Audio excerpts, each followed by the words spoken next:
नमस्कार। आज एक महत्वपूर्ण विषय, माला कैसे जपनी चाहिए। माला जपते समय किन किन सावधानियों को रखा जाए तथा माला किस चीज़ की बनी हुई हो तथा माला के घुमाने का तरीका सही क्या हो, जिससे कि आपको जो भी आप मंत्र जाप करते हैं, जिस देवता का भी करते हैं, उसका आपको पूर्ण रूप से लाभ हो। अगले 5 मिनट में सभी बातें बड़ी क्लियर करने की कोशिश करूंगा। देखिए, माला जाप करने का विधान है, हर धर्म हर मजहब में माला जपते हैं। सिख धर्म में माला का विधान है और इस्लाम में, यहूदी और सनातन में, सभी धर्मों में अधिकांश लोग आजकल इलेक्ट्रॉनिक्स की माला मैंने देखी है कि वो बटन दबाते रहो, एक मंत्र जपोगे तो बटन दबाओ या माला आगे पीछे दाने का सिस्टम है। लेकिन जो प्रभाव सही रुद्राक्ष की माला, वैजयंती माला, कमलगट्टे की माला, हल्दी की माला या तुलसी की माला, जो गुरु मंत्र धारण करते हैं।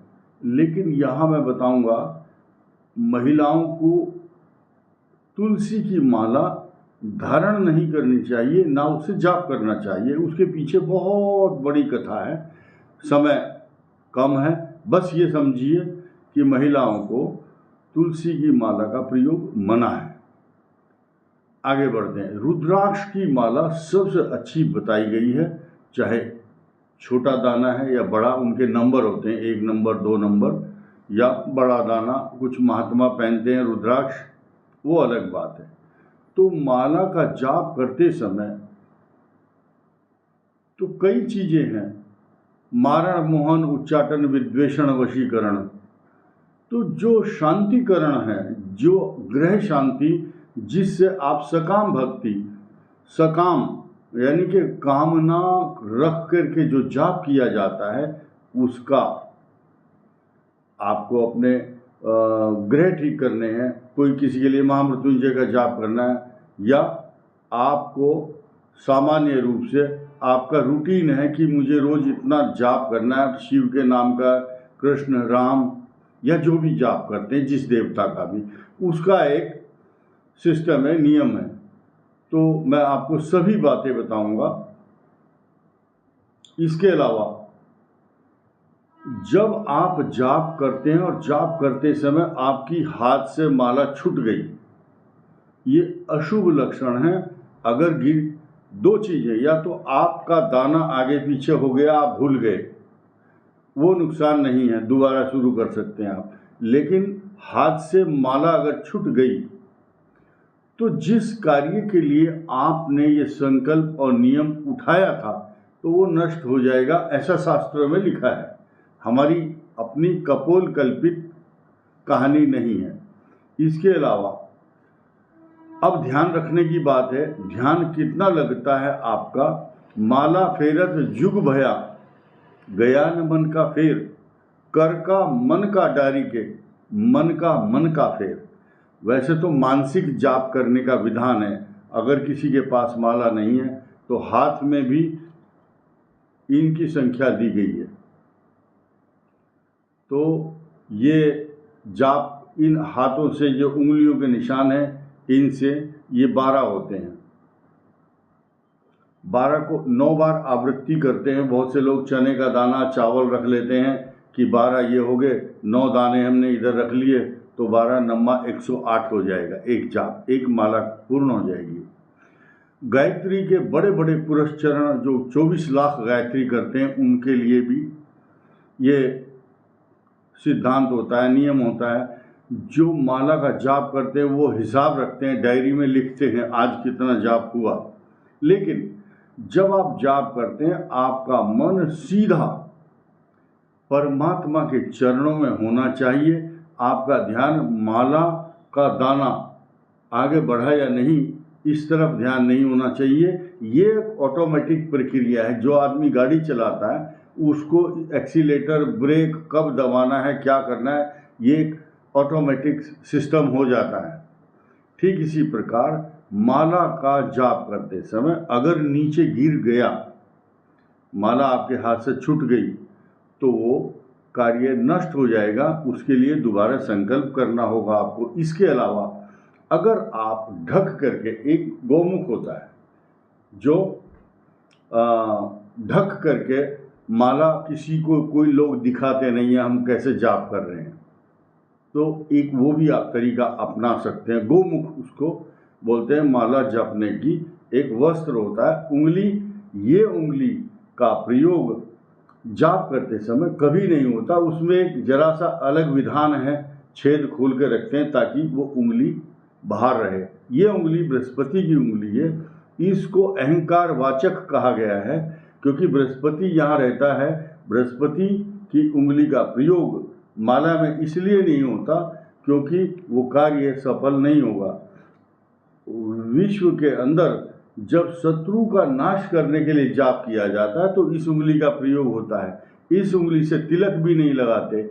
इस उंगली का प्रयोग केवल शत्रु को डराने में और किसी को मार्ग बताने के लिए कि ये रास्ता इधर से जाइए, आप इधर मुड़ जाइए, और शत्रु को डराने के लिए इसका प्रयोग होता है कि हम तुम्हें ठीक कर देंगे। ये उंगली का प्रयोग, इस उंगली का प्रयोग कभी नहीं करता कोई भी व्यक्ति।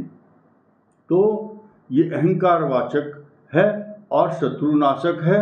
यही कारण है कि जब आप बंदूक की गोली चलाएंगे या किसी भी शस्त्र के द्वारा तो इस उंगली का प्रयोग किया जाता है। इसके अलावा जो व्यक्ति तुलसी की माला का प्रयोग कर सकता है, कोई भी व्यक्ति हल्दी की माला का प्रयोग जब बगलामुखी जाप शत्रुओं का विनाश करने के लिए करते हैं, या रुद्राक्ष की माला पुरस्चरण के लिए, महामृत्युंजय किसी के अच्छे स्वास्थ्य के लिए, कोई व्यक्ति अपने मोक्ष प्राप्ति के लिए गायत्री का, महामृत्युंजय का या अपने इष्ट देवता, कुल देवता का जाप करता है, तो उस माला को जपते समय 2-3 बातें जो अब मैं बताऊंगा उस तरफ ध्यान देंगे तो अच्छा रहेगा। देखिए, ये माला आपके हाथ में है।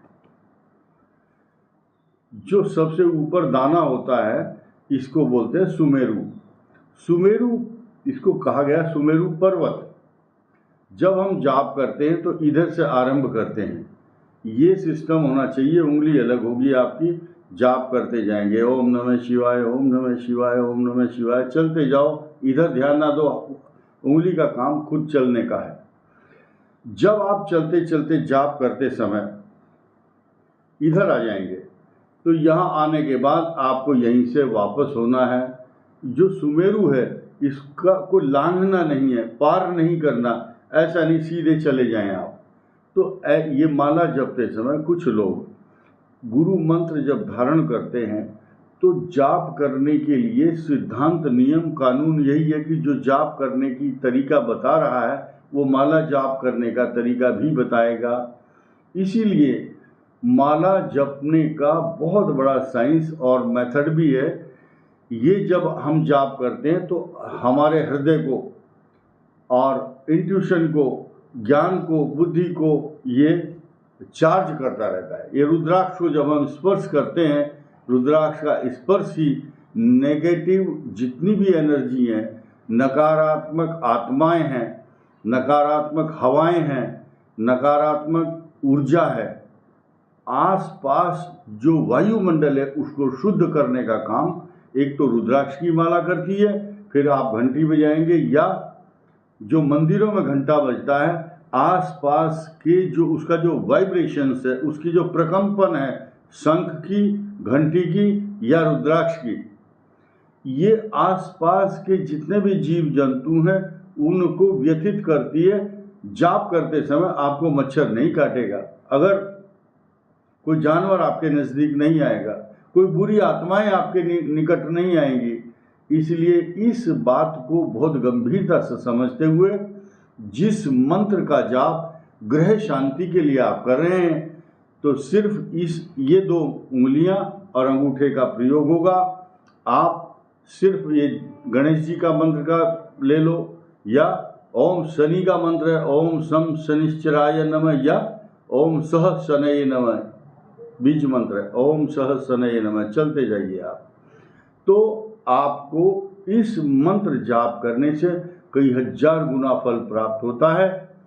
अगर गलत मंत्र करते हैं तो दोष भी लगता है, क्योंकि आप जिस ग्रह के लिए कर रहे हैं वो ग्रह आपके अनुकूल नहीं होगा, बल्कि प्रतिकूल प्रभाव देगा। आपको शांति भी प्राप्त नहीं होगी, अशांत मन।